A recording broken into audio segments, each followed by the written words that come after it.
What's up, gamers? Aaron Shack here, and we're going to be talking about a number of topics on episode 29 of the Shackcast today. We're going to talk about Mr. Beast, AI, Hogwarts Legacy Game of the Year, potentially, Sony blocking exclusives for Xbox, and more. But yeah, starting off at the top here, we want to talk a little bit about Mr. Beast because a lot of stuff to do with him and his channel have been in the news lately. He's been doing a lot of charity work, right, throughout a lot of his videos. For example, recently he donated money in order to cure 1,000 people of blindness. There were these people that required a rather simple and non-risky, non-invasive surgery that Mr. Beast was able to donate the money to get it done. And of course, he made a video which, I've sort of talked about how charity typically works in the way that you usually don't promote your charity. Usually the people that are like recording themselves giving money to a homeless man or whatever it may be, it comes across as like you're doing it for the feel good, the pat on the back from the internet, right? Like, which you may get, or you may get the inverse where it's like, well, it's nice that you did something nice for someone, but the fact that you felt like you had to record it and share it to show what a good person you are really shows that you're not humble at all, and that you really just have these, you have an ulterior motive for this. But I mean, I kind of see this as like a weird, it's definitely a weird debate topic because it's a little bit of both, right? Because like you can tell that he genuinely enjoys doing good things out of the goodness of his heart. Like, and of course, in order for him to get more money to do more good things in the world, he has to promote his videos, his YouTube channel, and his passion in his life seems to be just making really good videos and becoming sort of really powerful in a sense of he's recognized, he has a lot of views, he makes really good videos, and people are always curious. They look at the thumbnail, they look at the title, the premise of the video, they say, no way he did that. No way he cured 1,000 people of blindness. Or his latest video, which is we gave 20,000 kids in South Africa their first pair of shoes. So and really he's just saying, we'd love to do more philanthropy work like this, but 20,000 pairs of shoes, and he partnered with some sort of shoe company in order to put this video out. And it's like, yeah, in the videos, they often come across, him and his friends, sort of come across as like these kind of edgy dudes. They're like definitely doing it for the clicks. They seem very maybe egotistical is the word, maybe it's not, but like they just seem really proud of themselves, and maybe they should be in some ways because this work isn't easy to do. It's not cheap, and it really does feel good to give back and to do good for other people. Anyone that's done any sort of charity work sort of gets what that warm and fuzzy feeling feels like. But granted, we don't all record ourselves doing so. But I think he's kind of the rare exception where the more famous his videos get, the more ad revenue, the more people that sign up for memberships, whatever it may be, the more good he is allowed to do. So it's really better that he is the one making money and doing something with that money, because there's a lot of billionaires out there, Elon Musk, other people that just like really more contribute to the bad in the world and don't really do much charity work, if any at all. And so I've even heard the excuse that it's like, well, it's better that it's going into his hands than in some charity that might not actually do good, right? Like sometimes when you donate money to the church or to a specific charity, you don't really know where that money's going, and you don't see directly the good that it's doing, right? Like when I donate money to my local church, it's like that money doesn't even go to the local church. It goes to like the diocese, and they use that to build churches in the bigger cities instead of like repairing the small town churches or giving us more funding so that we can have TVs in every classroom or computers or whatever. Like they only care about the churches at the top. They're generating the most revenue, or they only care about like building the new churches, right? So kind of the same thing with charity type stuff. You just sometimes you even donate to charities and then it ends up being a fraud, or you don't know if that money's actually going to the cause that you've raised money for. Sometimes it ends up being a huge sham. So this is kind of a rare exception where, and I'm of the opinion that this guy's genuinely out there to do good things, and yeah, maybe he's becoming rich and living a pretty good life because of it, but he genuinely enjoys making really fun, really hyped up and exciting videos, and the guy's a master of his craft. I mean, once you watch one of his videos, there's cuts like every 2 seconds to make sure that your attention is never lost. Every frame of the video has something interesting that's pulling your attention, or something that is creating emotional value that makes you, especially with the philanthropy videos, it makes you feel for these people and really care about them, and you get to see the joy, especially in the video where they're cured of blindness. Like watching people's reactions of being able to see for the first time was absolutely crazy. It was absolutely wild to see that. And granted, does it come across a little I don't know, just vain that it's all being recorded and it's all being for the clicks and for the views and the likes and the subscribes and stuff? Yeah, maybe so, but good is good, and I'm going to leave it at that. But let me know your opinion in the comments down below. But that's and I'll have links to these videos in case you want to follow up and watch them for yourself. Next, we're going to talk about AI, artificial intelligence. There was a really great episode that John Oliver did recently on Last Week Tonight about AI and sort of the ways that AI has been used, and potentially ways that it can be misused, and how the technology has advanced very quickly in just a span of so many years. And what I want to talk about is sort of the ethical use of AI, and just sort of discuss like what is happening right now in the artificial intelligence space. So one of the big things is that this YouTube channel called Corridor Crew recently did a video where they essentially used AI art to create an anime. And I'm going to have links to both of these videos. There's two videos. One is called Did We Just Change Animation Forever? Which sort of it shows the process that they went to create said video. And then there's Anime Rock Paper Scissors, which is the actual video of them essentially turning themselves, live action people, recorded, camera footage, essentially turned into anime. And I know what you're saying. You've probably seen tweets online, and you've probably heard people's hot takes saying, oh, they just invented rotoscoping again. Or, oh, this is just a filter. It's not just a filter. If you watch the behind the scenes video, you kind of see the painstaking work that they go through. And granted, these guys are not an animation team. They're not cartoonists. They're not artists in that sense. They're probably more YouTubers, videographers, editors. They have a very skilled team that spent months to make this video, and they essentially still had to take pictures of the two actors that were dressed in costumes, and they took pictures of them. All sorts of different facial expressions and different poses, and they tried to be as cheesy and as anime. It's almost anime satire watching it, because, you sort of just see those cheesy poses that anime characters make, where they're pushing up the glasses, or they're pointing their finger out as they say something really profound, or they're shouting for like no reason, or there's like big pulsing explosions as they're playing rock paper scissors. It's like, it's crazy.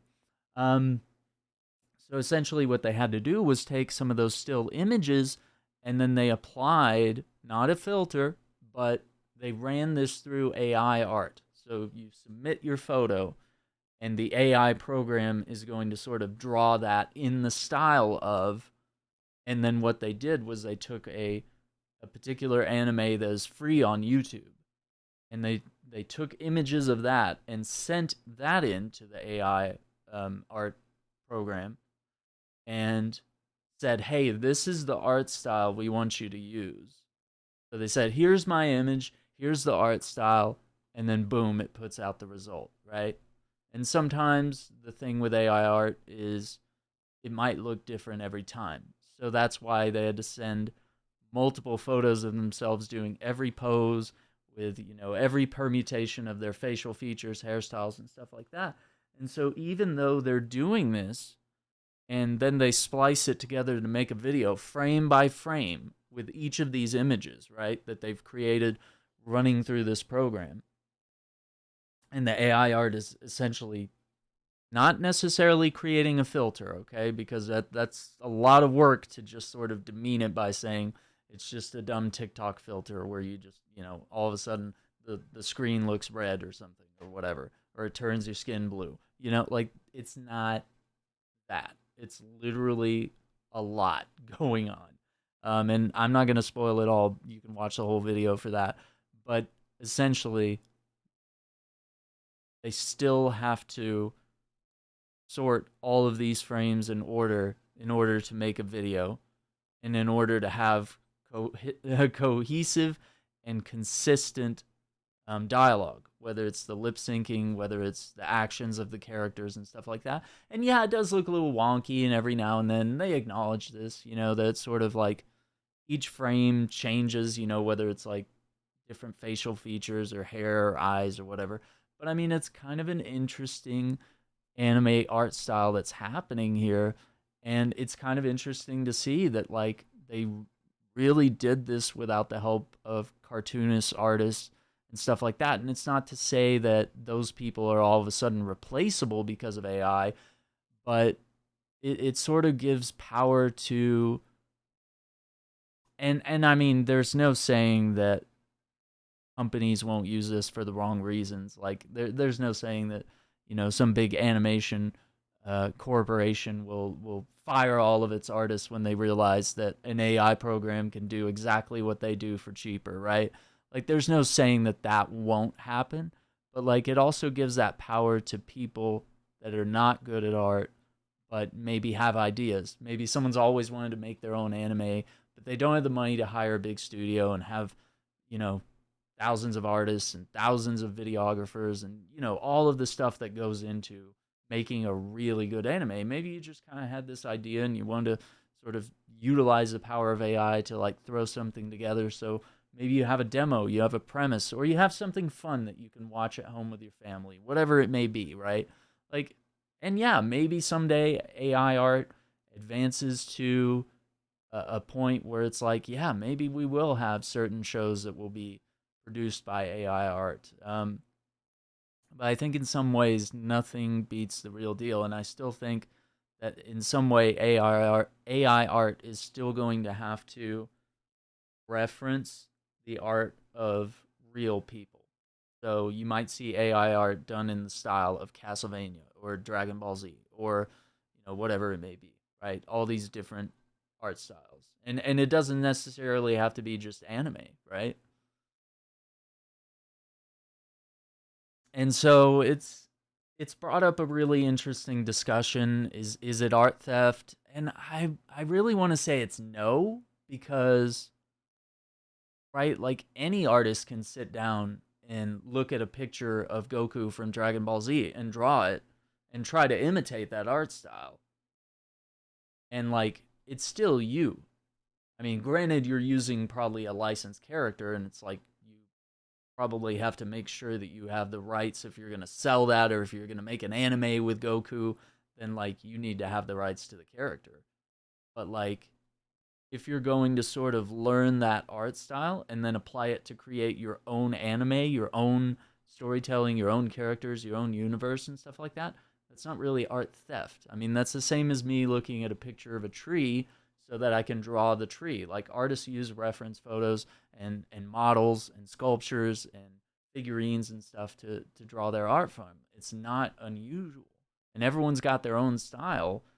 And that's kind of the other interesting query that people bring up, is that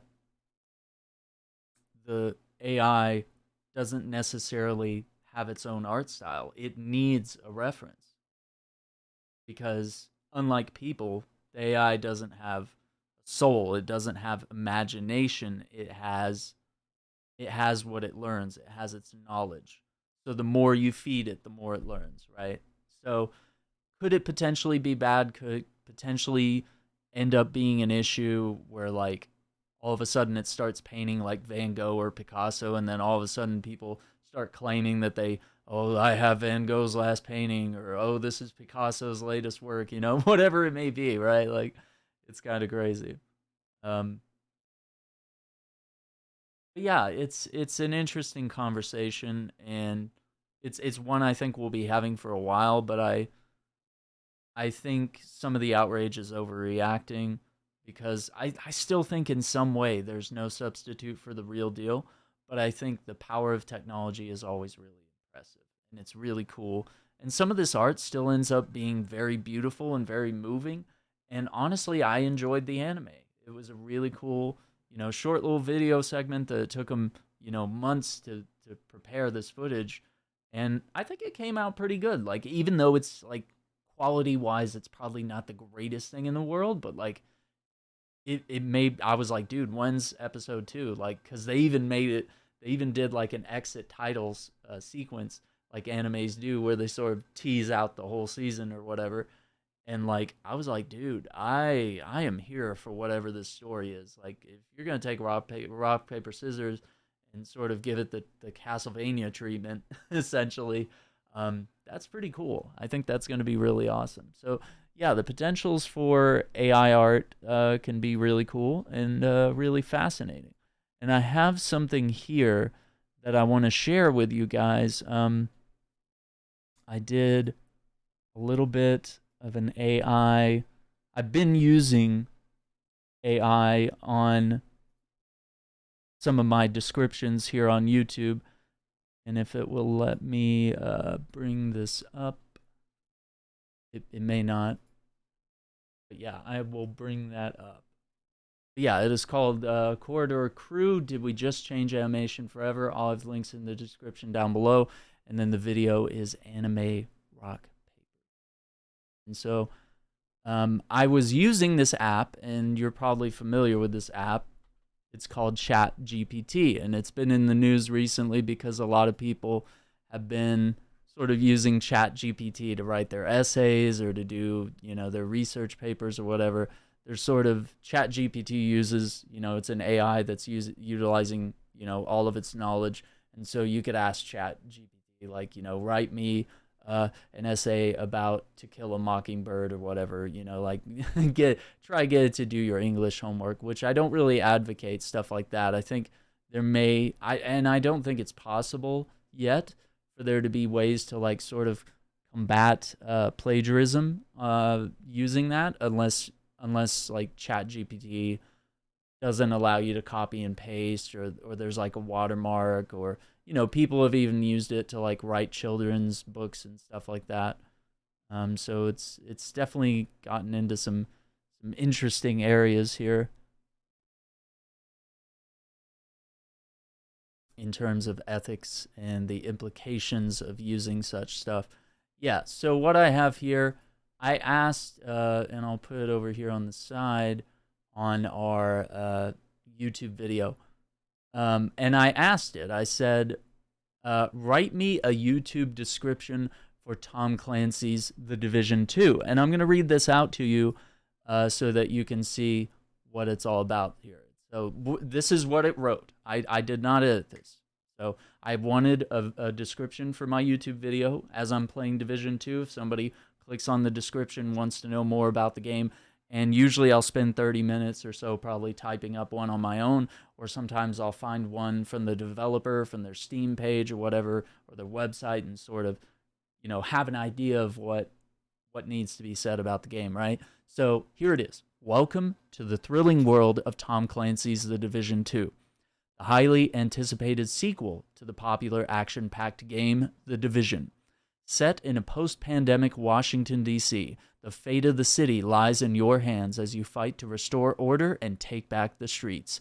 In The Division 2, you'll join a team of elite agents known as the Division, tasked with saving the city from total collapse. Explore the streets, buildings, and landmarks of Washington, D.C. as you gather resources, gear up, and engage in intense shootouts against hostile factions. With an all-new campaign, expanded gameplay features, and a fully realized open world, The Division 2 promises an unforgettable experience for both new and returning players. Whether you prefer solo play or multiplayer action, you'll find something to love in this immersive high-stakes world. So gear up, prepare for battle, and join the fight to save Washington, D.C. in Tom Clancy's The Division 2. So, I mean, I'm not really, like, claiming that I wrote this or being weird about it. I'm essentially using AI in the same way that if you break your arm, you might put your arm in a cast. If you were to break your leg, you might wear a brace for a few months. If you refuse to utilize modern technology, then you're going to heal slowly and potentially heal wrong, right? And it kind of comes this way with this. I can either spend all day typing and, with whatever's going on with my wrists, my hands could get sore or numb or whatever, and then I'm out of commission, right? So any chance where I can sort of find a way to just make the process of what I do simpler, then I can utilize AI to do so. So I'm not asking AI to do my English homework for me or anything, but it saves a lot of time with tags, titles, descriptions, for YouTubers. I think it's a great tool in that sense. Obviously, you could definitely look here and check and see if there's like grammatical errors or if it's saying like misleading information. I would be very thorough when you input something here, because these programs are not infallible, and they don't always have a way to separate fact and fiction. So if you're asking it really complicated questions, or if you're determining scientific formulas for how you're going to create a mixture, like, you might blow yourself up if just be careful and make sure you know what you're talking about. Buyer beware here. But ChatGPT is free, and I think the technology comes across as really interesting. So definitely something to look into and utilize it if you can. But I mean, I see that there are ethical ways in which AI can be utilized. And then, of course, you can create art with AI, and you can, feed it an idea, and you could say, I want this art style, I want it to be this quality, I want it to look photorealistic. And then you can sort of just feed it something like, draw Batman, if he were in a 1980s fantasy movie, whatever it may be, right? And it'll put that out. So next on our list of topics that I want to talk about here is Hogwarts Legacy. According to an article from Variety, Hogwarts Legacy has earned over $850 million and sells more than 12 million units in the first 12 weeks. Or the first 2 weeks, sorry. 12 million units in the first 2 weeks. And this is post-launch on PlayStation 5, Xbox Series X and S, and PC, with PS4 and Xbox One versions actually coming fairly soon. They have also said Warner Brothers Games revealed that the game had broken company records with 280 million hours played in-game to date. And that was as of, this article was February 23rd, so it's a little late. Marks the biggest global launch ever for Warner Brothers Discovery-owned brand, with the Harry Potter action role-playing game also setting the Twitch record for single-player games with a 1.28 million peak concurrent viewers at launch. So not only that, it's literally one of the most watched games on Twitch at the time. Stunning player engagement, 267 million hours played from launch on February 10th through the 21st. Here we go. Additionally, there's been an increase of the global franchise fan engagement overall, with Wizarding World Digital garnering 300% higher traffic over the normal monthly unique visitor average for the first 10 days of February.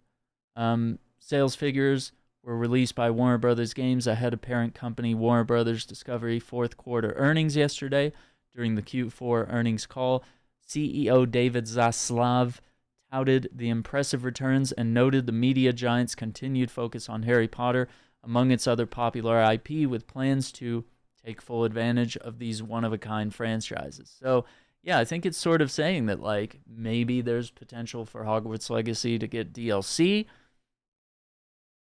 Maybe there are chances for potential sequels, like, you know, this one puts you and your character in as a fifth-year student, their first year as a fifth-year student at Hogwarts, so potentially maybe akin to Mass Effect.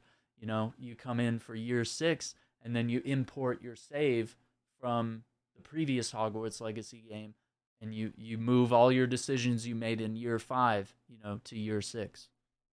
And however you chose for the story to end, right? So it's got an original story that puts you in your own Wizarding World adventure set in the 1800s, which is, you know, well before Harry Potter. So, I mean, they're able to sort of play with the lore of the world and the characters and stuff like that. It's been really fun so far, and a lot of people have really seemed to enjoy this game. And I think the other big issue is that they were able to sort of separate the artist from the art, and that playing a video game doesn't make you a transphobe. Like, you know, video games are video games, people are people. You know, there are still good people that play the game. There's good people that don't play the game. There's bad people that play the game.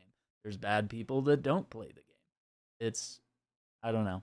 If you want to know more on that, I've made a video on why I play Hogwarts Legacy on the channel and what I plan to do as a result of that.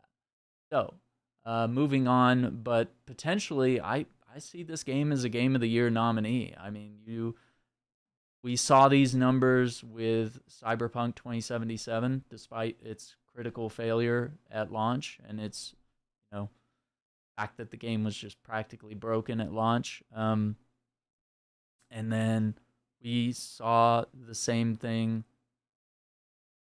with Elden Ring, which also got Game of the Year. We saw these record numbers, and people were just talking about it nonstop. And so whether it's the controversy or just how great of a single-player RPG, how immersive it is in this world, that honestly I don't even really care about too much. Like, I read the books as a kid. I watched one of the movies. I read 4 of the books. I played one of the games on the PlayStation 1. I had Sorcerer's Stone on PS1. You know, I've always been like kind of an armchair enjoyer of the franchise, but I was never a big fanatic. But when I picked up the game, I was like, wow, I like really enjoy this world. It's really well done.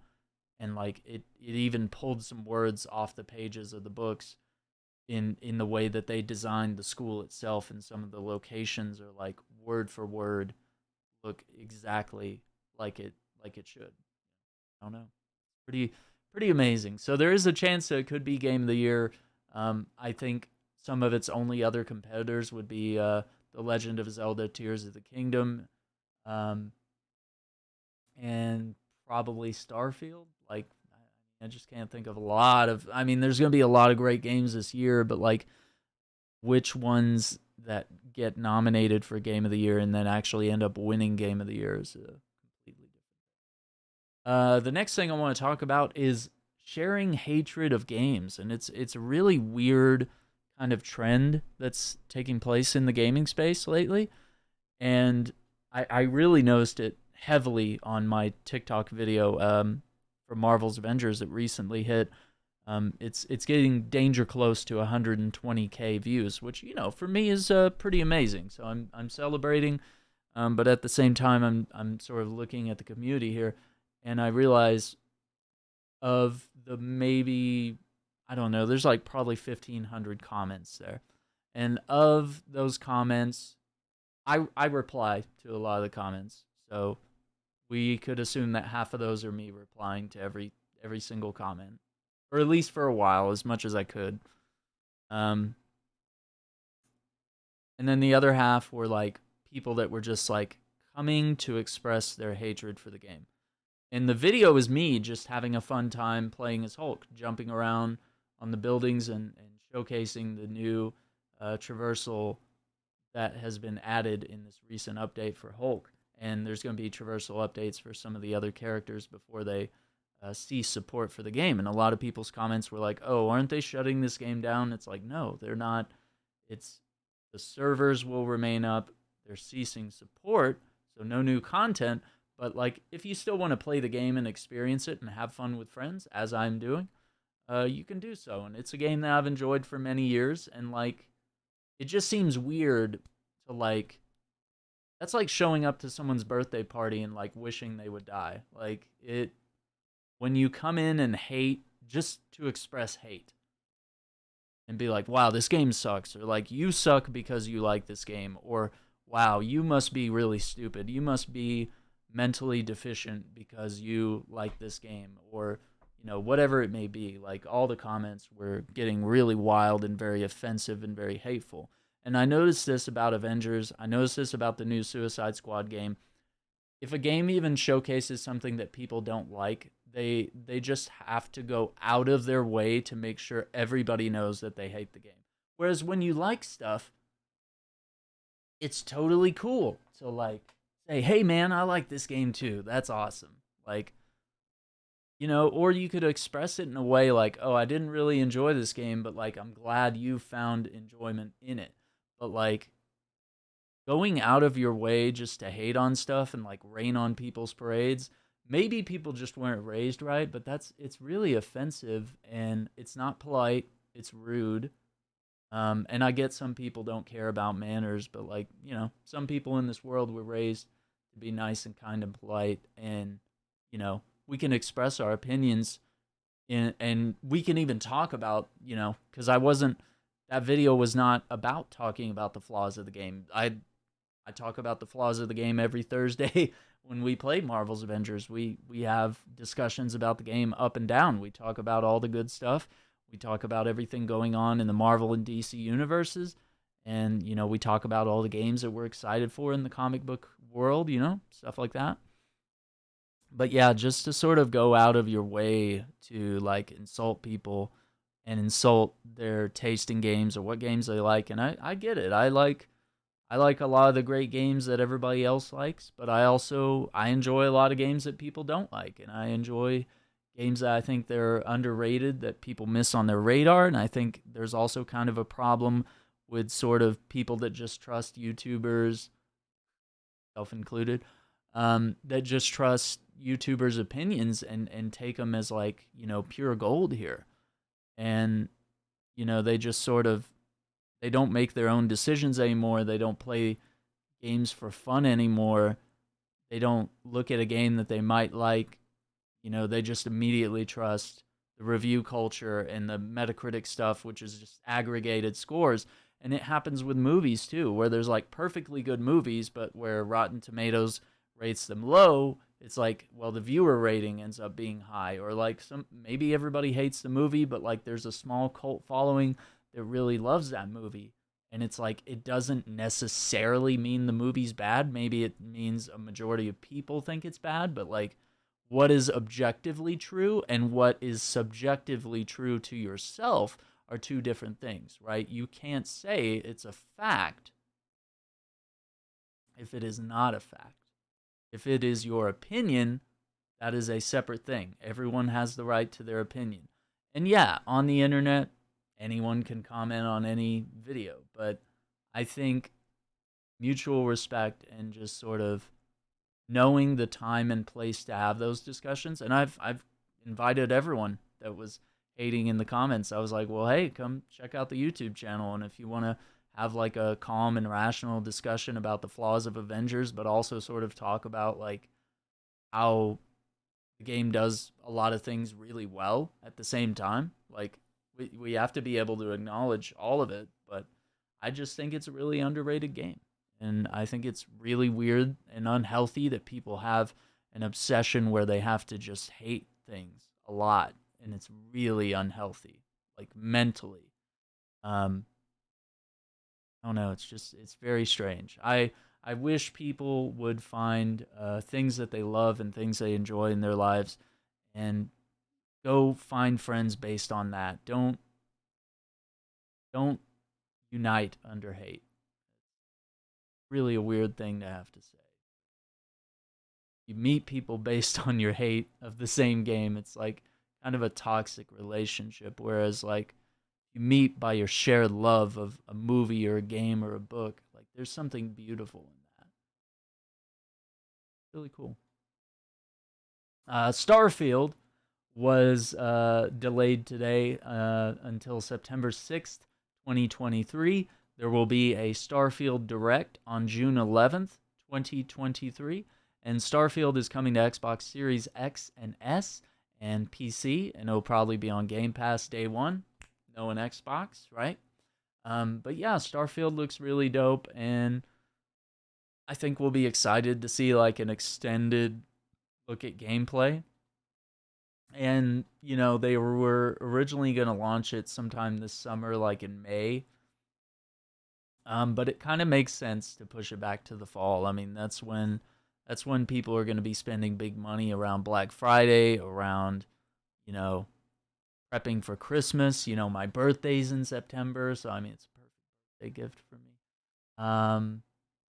Yeah, I think it's ultimately an okay move, and I think Bethesda hopefully has learned, and hopefully game developers in general just sort of know that you don't want to release an unpolished or half done game. Like you really want to make sure that you're putting something out there that is of good quality and is not super buggy and super glitchy and having issues or as false advertisement, you know, in the way that Cyberpunk was, that it was not even functional on all platforms.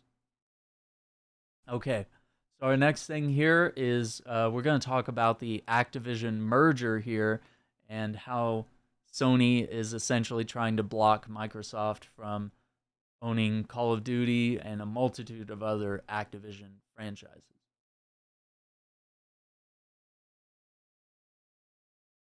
And so, I've got a couple articles here.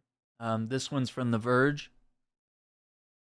Sony might be forced to reveal how much it pays to keep games off Xbox Game Pass. And this is indeed true. This is not hyperbole. This is not opinion. These are real things that are happening. And let's get right to it.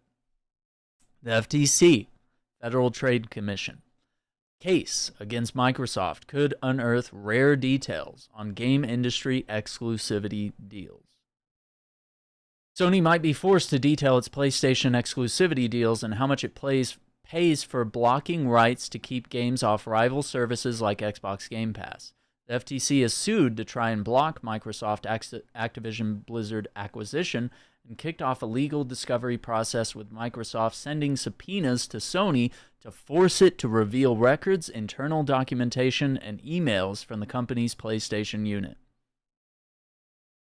Kotaku spotted that the FTC's chief administrative judge, D. Michael Chappell, has now sided with Microsoft's request for details of Sony's PlayStation exclusivity deals. The requests cover deals made after January 1st, 2019, including fees or agreements that prevented publishers from placing games on Xbox Game Pass. The judge's decision comes after Microsoft previously accused Sony of paying for blocking rights to stop developers from adding their content to Xbox Game Pass. Here are the latest claims summarized in the words of Judge Chappell. Microsoft argues that the complaint in this case makes a number of allegations regarding high-performance video game console developers' exclusivity agreements with video game publishers. Microsoft states that it is aware that Sony Interactive Entertainment requires many third-party publishers to agree to exclusivity provisions. So, for example, keeping Metal Gear Solid off of Xbox back in the day. Even more modern cases would be, you know, blocking DLC from the latest Call of Duty games until, you know, like a 30-day marker, or, you know, only allowing Final Fantasy to exist on PlayStation and not on Xbox. Final Fantasy 16 being an exclusive that will eventually come to PC, but is essentially landlocked there. Of course, Spider-Man on Marvel's Avengers being locked behind the Sony platform. All of these were negotiated deals between Sony and publishers. I think we're going to find more than just those cases, but those are just things that are top of my mind. Preventing the publishers from putting their games on Xbox's multi-game subscription service, and that understanding the full extent of Sony Interactive Entertainment's exclusivity agreements and their effect on industry competitiveness will assist in its defense.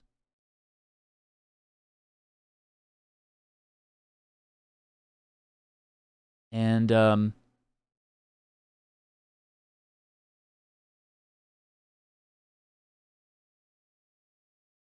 me find the next part that I had here. Bookmarked. Elsewhere, Microsoft's Activision deal is likely to be approved by EU regulators. The combination of a binding 10-year agreement with Nintendo to bring Call of Duty to Nintendo platforms and a similar deal with Nvidia has reportedly convinced the European Commission to approve the acquisition. Microsoft still faces scrutiny from UK and US regulators, though, with Britain's Competition Markets Authority, the CMA, offering possible remedies last month that include forcing Microsoft to sell Activision Blizzard's business associated with Call of Duty, which they're absolutely not going to do. Other things that came from this are, this is direct from some of the court documents here.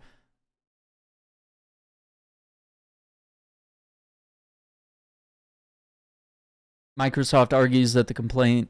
Okay, I already read that part. Microsoft states it's aware that Sony Interactive Entertainment requires many third-party publishers to agree to exclusivity provisions. So it's like before you can even put your game on the platform, on Sony's platform, you absolutely have to agree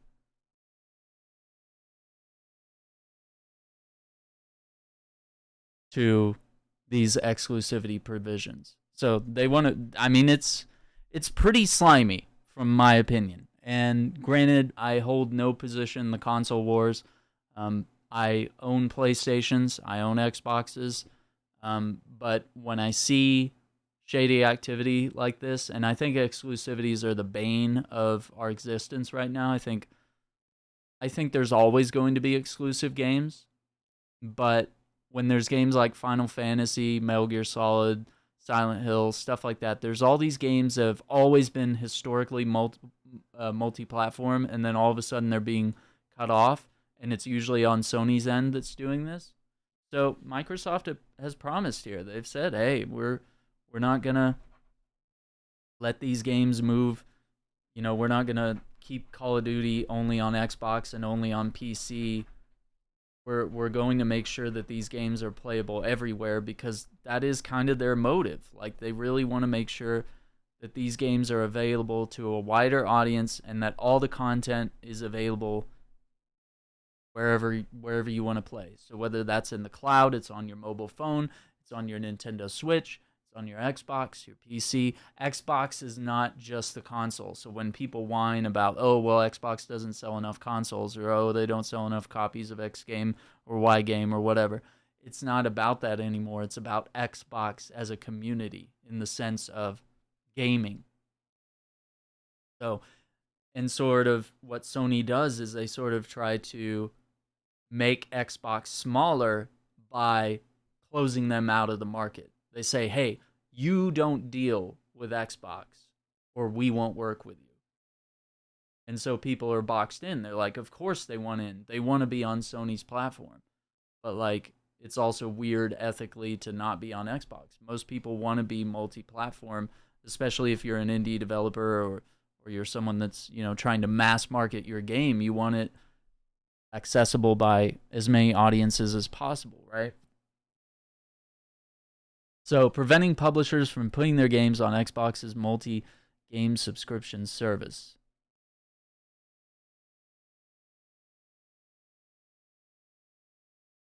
So apparently, Microsoft further contends that Sony Interactive Entertainment $150,000 figure represents all its contracts, not just content licensing agreements, and that SIE, Sony Interactive Entertainment, presumably is aware of the names and the companies with which it has content licensing agreements and can therefore create keyword searches to isolate the relevant contracts. So once again, they're trying to say, like, there's, you know, where those are hidden. Microsoft states that Sony pays them for exclusivity, but also to block games from coming to Game Pass, and not just to Game Pass, but also time gating these games from even going to other platforms like PC and Xbox, right? Sony is now lawfully mandated to submit all contracts with third-party publishers from the last years.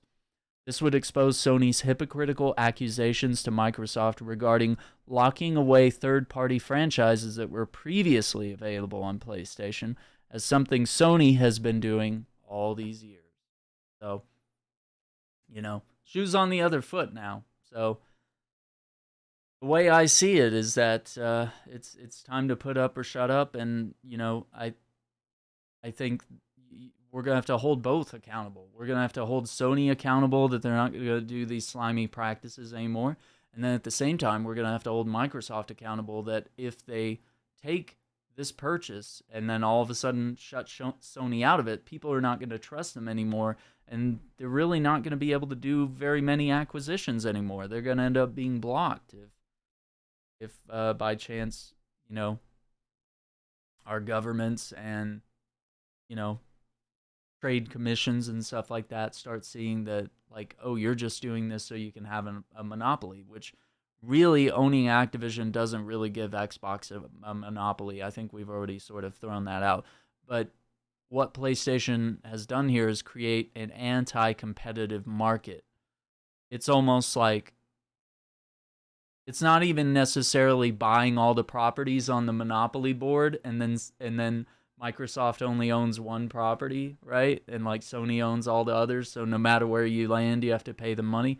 Like it's almost not even that. It's Sony bribing all the properties on the monopoly map to say, "Hey, you let us pass through your property for free, but if Microsoft lands on it, you don't let them." So it's an interesting analogy, it's an interesting problem, but today, March 8th, we have some news as to what Sony and their latest concern is, and this is really dirty. This is really nasty. So, first of all, here's what they say. Microsoft might release a PlayStation version of Call of Duty where bugs and errors emerge only on the game's final level or after later updates, Sony explained in new documents. Even if such degradations could be swiftly detected, any remedy would likely come too late, by which time the gaming community would have lost confidence in PlayStation as a go-to venue to play Call of Duty. Indeed, as Modern Warfare 2 attests, Call of Duty is most often purchased in the first few weeks of release. It became known that the game's performance on PlayStation was worse than on Xbox. Call of Duty gamers could decide to switch to Xbox for fear of playing their favorite game at a second-class or less competitive venue.